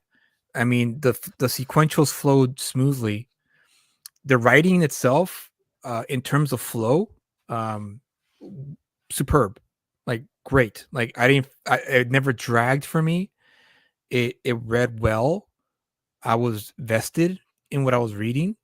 So that's a indicator that the writer is even capable. However, the major gripe was the delivery of this story. Yeah. So if I scroll back up here, so the cover is good. I like the cover. Well, and that's another thing too I forgot to mention, is like we learn about its beatbox and tune, but we never see we never see tune. Yeah, we never see tune. So it So sounded like here's what I mean by delivery. So it starts off. This is the first page of the book. Okay, this very heroic pose. It's raining. He's looking over the city, Batman-esque. very Batman-esque, right? And this line I thought was a little cheesy. Yeah, I never wanted to be a hero, but the world is an ugly place, and it's kind of like for me, it's an immediate Yeah. eye roll. It's like, dude, we don't need to know that. Pretty self-explanatory. Yeah, like we know, it's pretty obvious why, right? And then it cuts to this, and then it cuts to this what I thought was a flashback from this Right. guy. I thought this was his flashback because Yeah. and no point there's any indication that this is somewhere else or someone else. And this doesn't help flashback too- scene was very sad and very heavy and very well delivered. I felt for was. this kid. I felt bad for the mother. I mean, this whole scene was it pulled on my heartstrings, to be honest with you. I actually felt it. I was like, man, this is like really sad. Like it really did. The artist and the writer did a great job conveying all that in this sequence. I never wanted to wipe my ass, but I'm sick of this shit. Her kid's Dionysius. You talked me out of my fucking thing. But anyways, like I was saying, I really felt for these characters, especially the little boy. And we get the whole the sequence, right? Very That scene terrible situation. That shot up there, go back up of the father, like that with like the yellow eyes and stuff like that. Like that's very powerful. Very and, like, powerful. I mean, like you really understand what's happening. Yes. So I think it's like really good, and not like that was a good thing, but like you know what I mean. Right. No, I know. I get what you mean.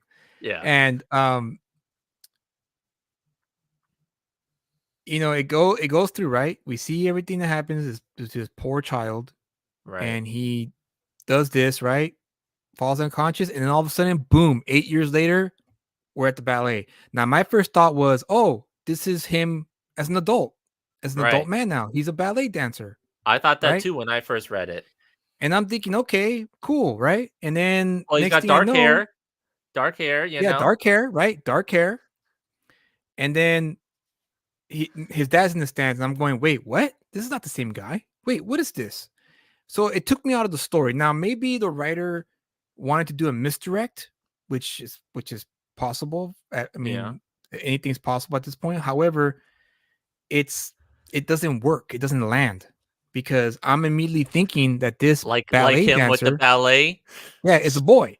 It's the boy from the beginning. But then his mother and father are in the crowd. And then when they have their little dinner after the show, he has a twin brother. Looks like a twin brother anyway. And now he's talking to their mother, and now I'm confused. Now I'm taken out of the story because I have no idea what's going on now. Who are these people? Why should I care? Right? He made me care in those first pages with the little boy. So I was expecting to see the little boy as an adult in these pages, and we didn't get that here. Right. The little boy, the villain, is named Max, and this guy is named Harry, I think. Kirk. No, Kirk is the brother. What's his name?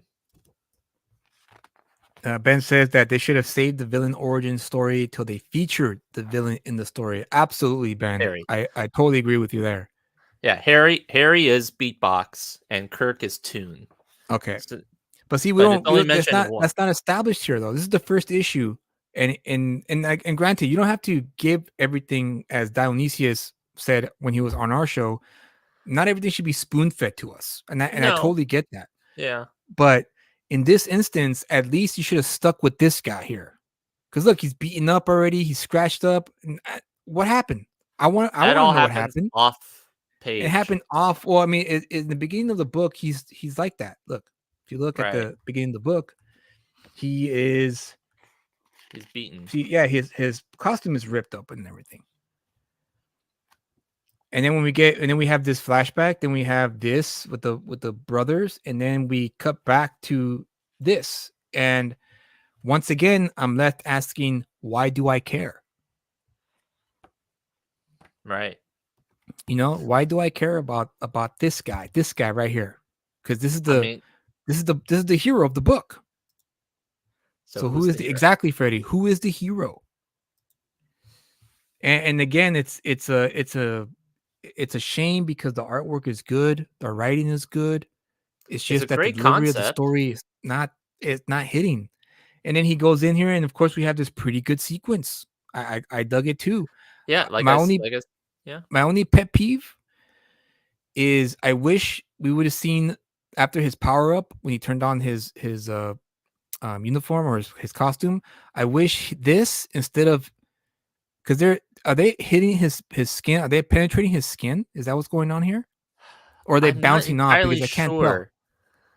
I think they're absorbing into him, and then when he does the exploding, that's when they kind of kind of like a sponge that kind of like releases all of them, Well, see, if you and look then here, look, this is a ricochet.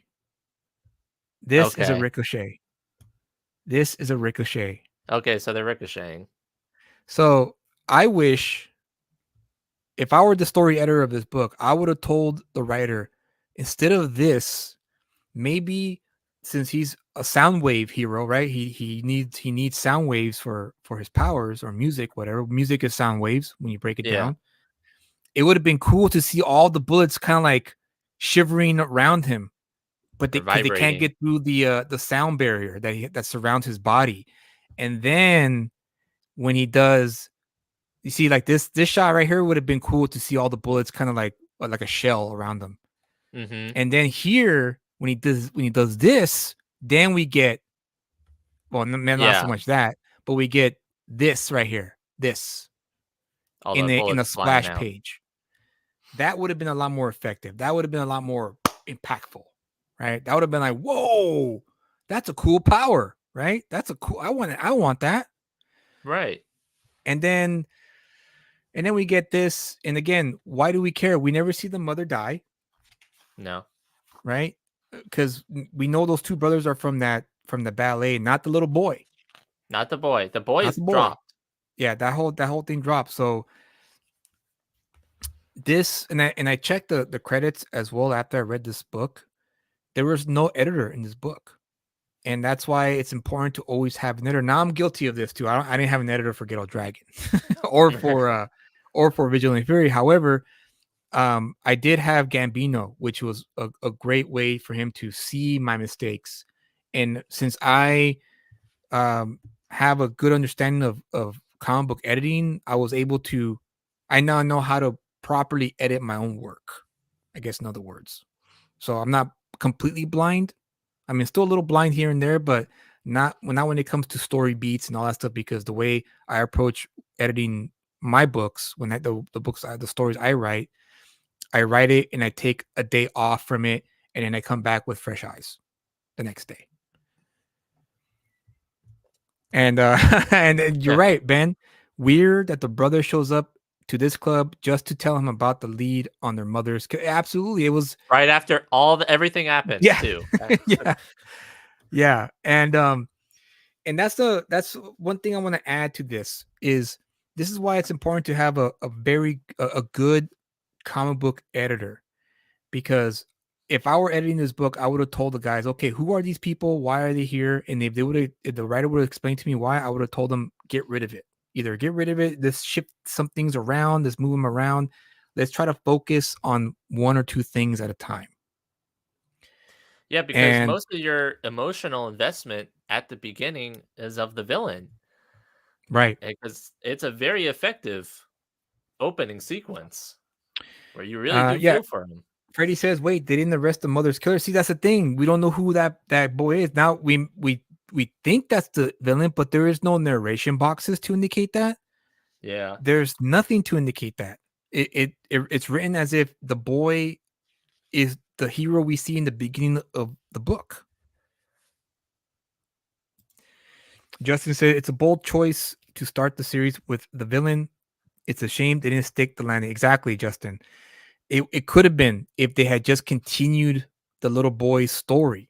Then it would have made it could have worked, right? We could have followed him to be maybe we see him about to do either a robbery or a killing, whatever. And then we got to see how he went from the boy that we feel bad for in the beginning to the villain that we hate in the end. And we Right. get to see the tragic figure, right? And I was telling Kyle about this, about why it's important to one of the reasons why it's important to have an editor is because you have to know when to hit the beats. And I used the example of No Goodfellas. pun intended. Yeah, no pun intended, exactly. And I used the example of Goodfellas, the movie Goodfellas, written by Nicholas Pileggi and directed by Martin Scorsese. I haven't watched Now- that yet. It's on my watch list. Watch it as soon as you can. Okay. In the original script, for those of you who don't know, there is no, for those who watch the movie, you guys know what I'm talking about when it comes to the beginning of the movie, right? It's Ray Liotta as Henry Hill in the car with Joe Pesci and Robert De Niro. They're driving. We know the beginning. However, in the script, that was not written in there.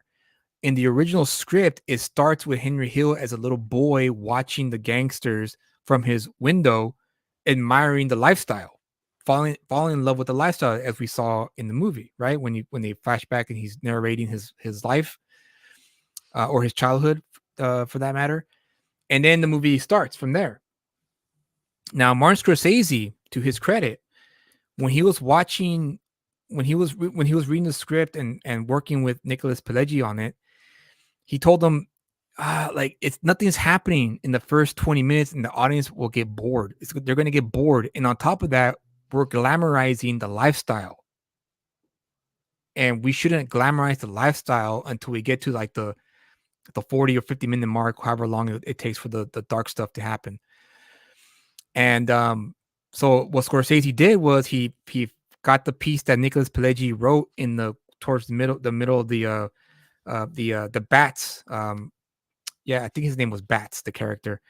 That little section, and it put it in the beginning of the movie. And you hit it right in the head, Tom. It's that famous. That's what makes Goodfellas. It's what it made it iconic. It's the fact that it starts off with them driving. They stop. They hear a noise, a bumpy noise in the trunk. They pull the car over. They open the trunk. There's a guy tied up inside the trunk, bleeding, tied up, gagged. And Joe Pesci pulls out a big butcher knife and stabs him. And then Ray Liotta closes the trunk and says, "For as far back I can remember, I always wanted to be a gangster." And then boom, off to the races we went. And that was a perfect example of how to get a viewer or a reader going. And this book here could have done that. This book had a great opener here. If this would have been a flashback of the villain or even the hero, for that matter, because this is very traumatic, you know? Yeah. And you're right, Tom. That's what made it good, because Scorsese understood we can't glamorize this for the first hour. We got to show them that how ugly it is, and then show the glamour so that way the viewer can have that image in the back of his mind, or their mind, I mean. So, and great, and you're right, Ben. A good hook, exactly. It was a great hook. Right. It's one of the best hooks in cinema history, in my opinion. And this book had the potential to have that, to have a great hook, because this sequence here is powerful. It was well written, well done, well drawn, well written. I already said that, and also lettered. It's double well written. Yeah, it's a double whammy. But it's also lettered well too. I love the lettering in this whole sequence too. Yeah. And you could feel it. You could feel the boy's pain throughout this whole sequence, you know, and it was a little triggering, to be honest with you. You know, my household growing up was almost like this, not exactly like this, but it was kind of like this. So there was a little bit of the trauma from my childhood, which is why I think it struck me so hard. But nevertheless, this could have been a fantastic first issue, but it wasn't until we got to the ballet scene is when they lost me. Yeah. Yeah, Because and I'm then it pretty just sure it lost you, Kyle, as abruptly well. it just abruptly just takes a whole left turn. Yeah. And And this double, like you said, Kyle, this double page spread was fantastic. I dug this. yeah, This was a well laid out double page spread here. And then we go here and I'm thinking, oh, cool. Wow, he became a ballet dancer. That's so cool. But then it it's a whole totally different takes me off. character. Yeah. It's a Yeah, different because I character. remember because I was there when you were reading it, and you're all like, I was doing something, and then you were reading, and they're like, I'm confused.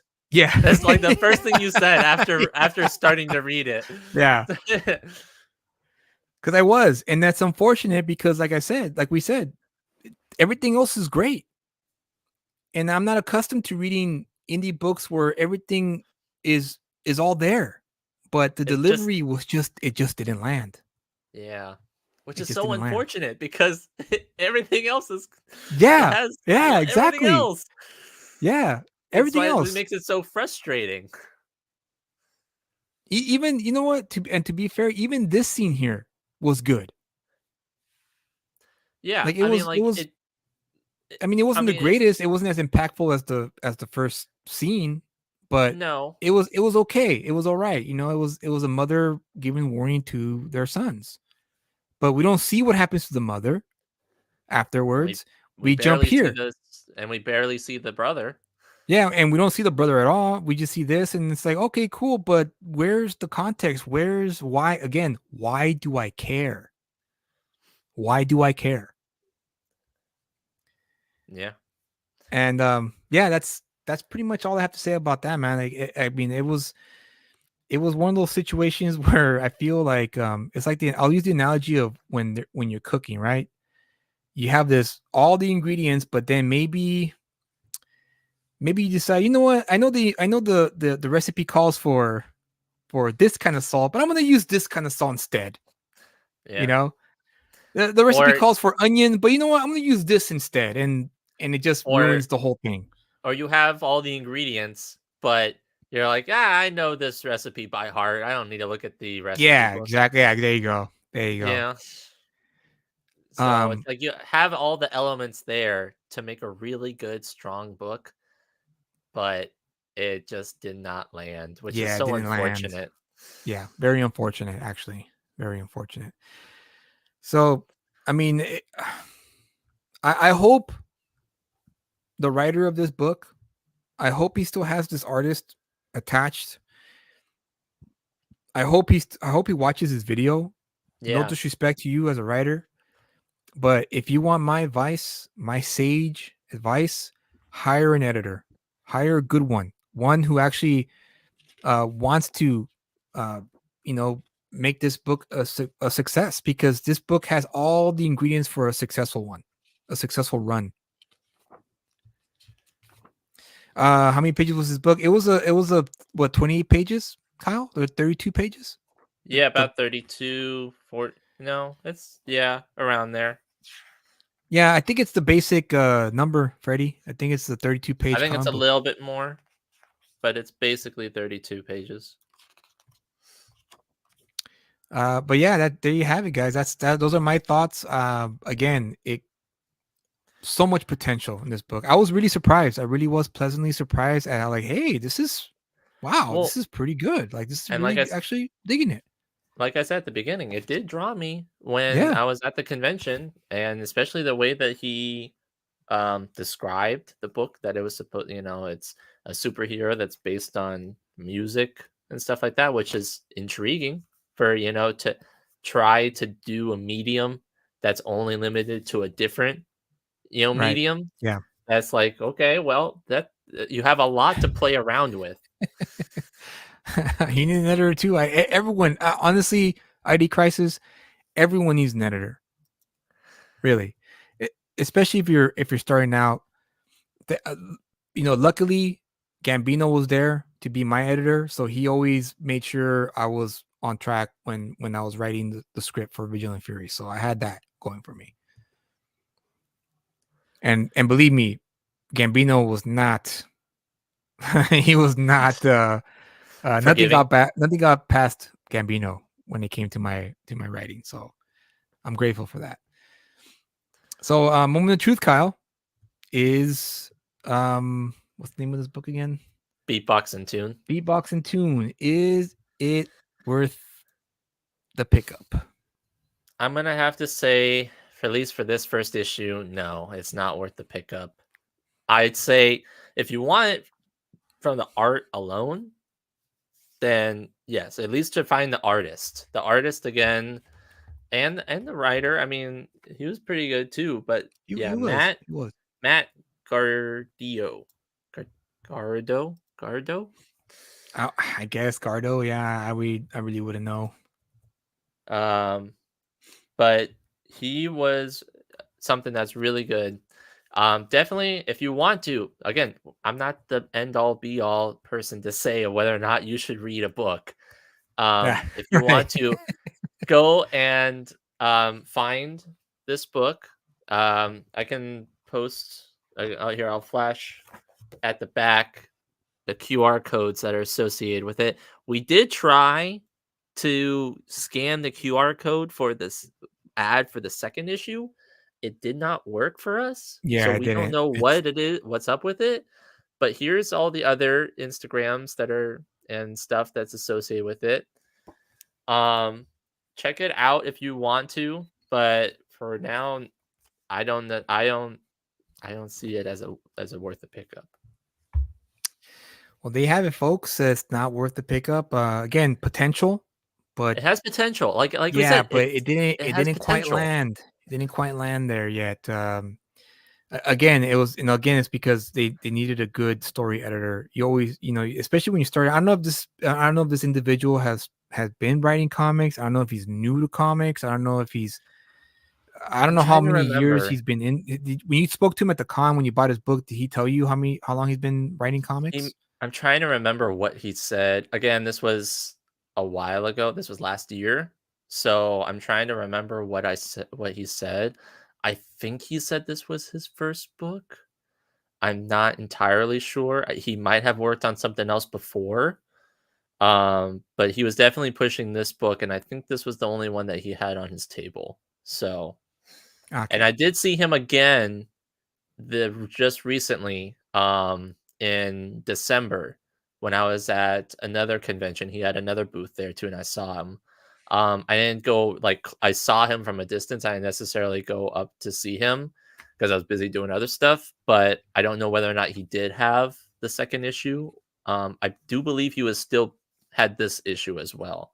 So he's still out there and he's still selling this book. So, you know, if you want to. Okay, well, there you have it. I think that's sums up everything for tonight's show. So before I leave, I wanted to introduce a new segment to the show. And I know it's going to be a little surprise for Kyle, but it's not a big Yeah. change, Kyle, to the format. But I wanted to dedicate a little bit of time to other indie projects that are out there. Okay. And so I wanted to just give a little plug, so that way, for those of you who may not be aware, I wanted to shine a spotlight. One, real quick, is a what do you call those? A quick little shout out. Tome of Reckoning. His book is Mhm. still out there on Kickstarter for issue 2 of Tome of Reckoning. Dionysius is the writer and artist of the book, so go check that out. I will be backing that book this week, Yeah. so expect new backer in a few days. Tome, if you're still watching, you're gonna get another backer in a few days. Kyle, I think, are you gonna back it, I'm gonna do you, check it out. or is Yeah. it not worth the pickup? Well, I said definitely. I said wait for the second issue. So Of I'll course, my definitely friend. check it out. So yeah. Yeah, well, it's on Kickstarter, Kyle. So if you Okay. want, I'll send you the link later, and you could check out the campaign.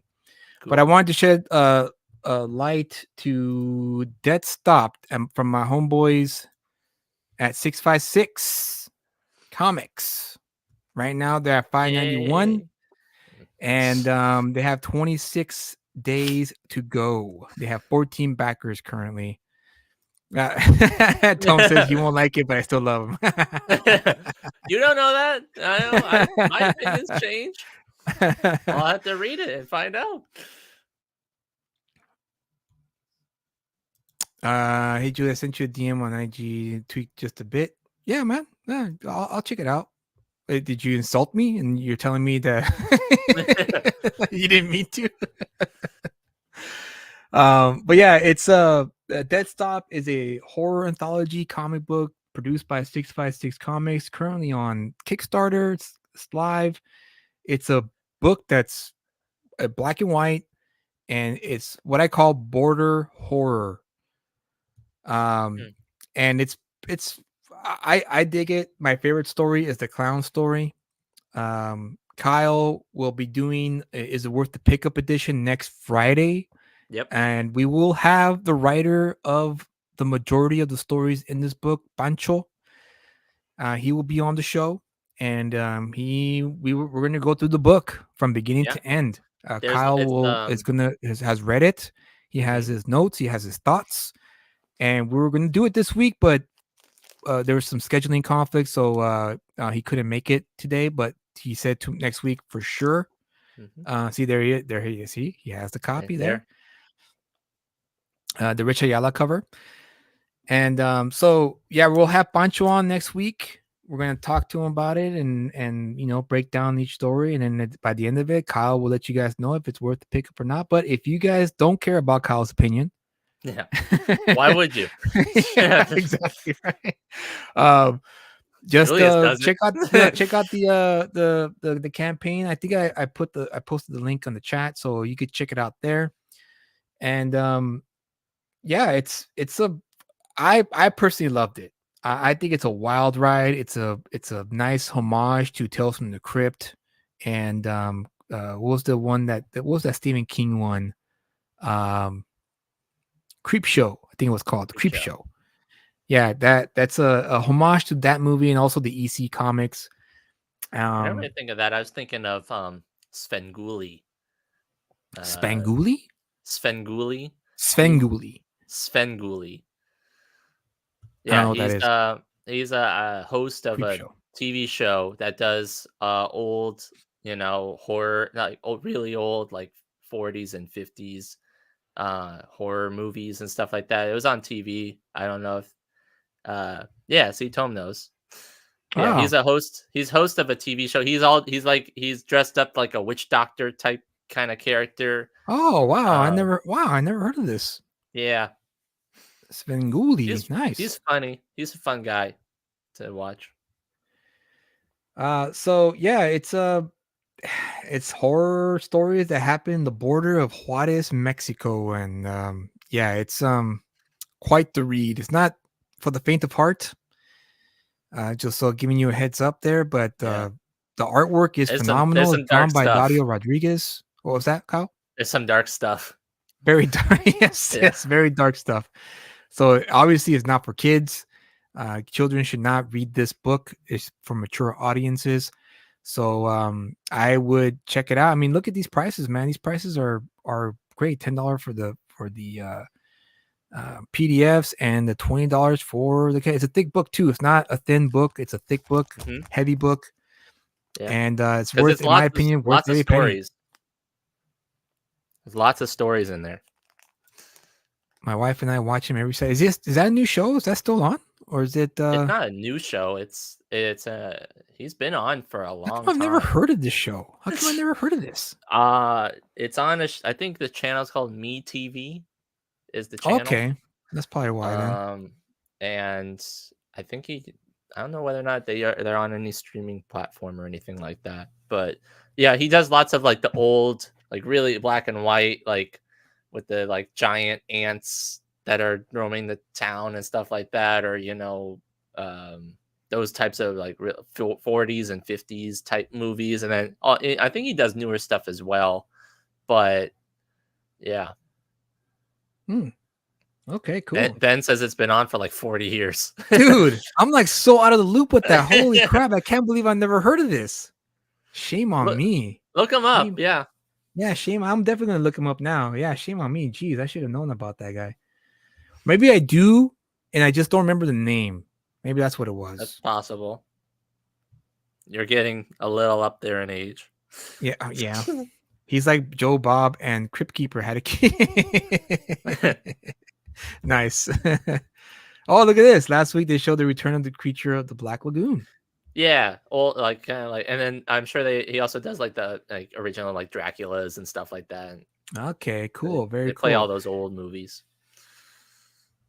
All right, well then here you go. Here you have it, folks. Dead Stop Tour of Terror back it today on Kickstarter. If you haven't already, it's definitely, in my opinion, worth the pickup to play on But you're Kyle's. not the one that's supposed to do that. I'm the one Yeah, that's I supposed to know. It's do supposed that. to be you next week. It's all right. And don't forget, guys. Next week we will be having Pancho here, and we'll be talking about Dead Stop. But I think that pretty much covers all the show. Apparently, also DZ did some comics with Svengoolie a few Did years they? ago, according to Justin. Well, I'll be damned. Dang, man. I'm so out of the loop. I'm so out of the damn loop. So, yeah. So, not a plug for Svengoolie, but hey, go watch Svengoolie. And Yeah. Let's see. Hold on. Give me a second here. But as we, mention as all the time, like, subscribe, leave comments. Obviously, we like to read the comments and have this be a sort of community. Yes. Where we love talking with everybody, having fun, joking around. And always feel free, recommend it to other people to come, hop on, get on the chat, and we love talking, obviously, because we do it all the time. That's right. So plus we just want to have this environment of just having fun, talk, and being with people, not super serious all the time. We get that so much throughout the all of our days and stuff like that. That's Yeah. just fun to just chill and have fun with people. Yeah, exactly. And then talk and have serious, real discussions too. Not some freaking screen Agenda fest. driven. Yeah, like Screen Fest of like, everyone, we all know, like I mentioned earlier about my work, my experience working at different places. Everyone has a different path in life. We all have our beliefs, we all have our ideologies, we all have our way of life, that kind of deal. And it's kind of cool to kind of learn from each other and see how we are not only different from each other, but also I guess how we are what's the word I'm looking for? I don't know. It's camaraderie or camaraderie. No, it's another word. Help me out here, guys. I'm having a brain fart tonight. Just tonight. I don't know. Yeah. How we're a lot alike. Yeah. There's a lot of similarities as well, not just differences. And it's in my I guess 20 years employed from different companies. It's always been a great a great learning experience to find that you have so much in common with a stranger that you never knew in your childhood. You just met him at work and you find out, wow, we like a lot of the same things. This is so cool, right? It's always been great to like have that. And also opposite ends on terms of like in terms of like beliefs and like outlooks. And I've met lots of people like that where they disagree with me wholeheartedly and vice versa, but there's still a respect factor there. And that's always how are you going to grow if you don't have anybody that's challenging you? exactly.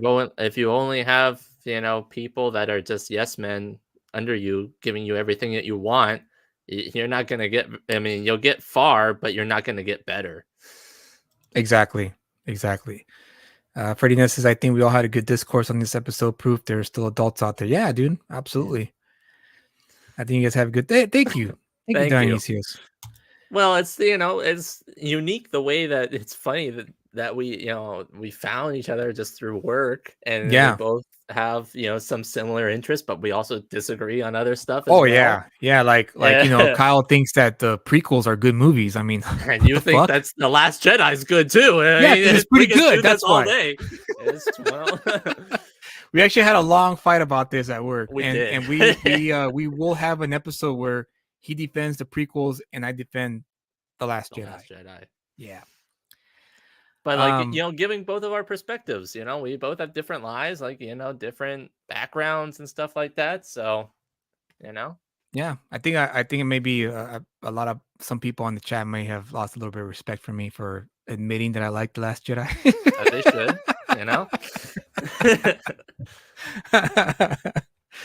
Yeah, believe it or not, guys. Yes. CJ. Like you're both. No, Hey, you're hey. wrong. Sorry, guys, I'm out. I can't do this anymore. Yeah. All right. Well, Kyle, it's that time. Do you have any last words before we go? No, not necessarily. All right. We will be here again next week. We'll see what topic comes up and we'll have a discussion about it. Hopefully you guys will join us for that episode as well.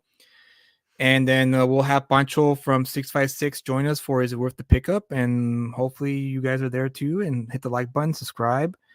And before we leave, like I said the last time I was here, well, when Kyle was here, actually, I didn't do it last week, but I always wanted to leave you guys with something that I found interesting during the week. It's a random little thing. It could be a tweet or a video or whatever that I found funny, interesting, thought provoking. So this week I found something that I just thought was fun because, I mean, why not, right? Yeah. So I'm gonna leave you guys with what's this called? I think it's called. This video is called "The Last Car Standing Wins in These Treadmill Car Races." So I don't know if you guys have seen these videos or not, but I'm gonna leave you with this. So guys, have a great weekend. Stay safe out there. Keep making great comics. Keep reading comics, and we'll see you next week. You guys have a great one. Peace. Bye, guys.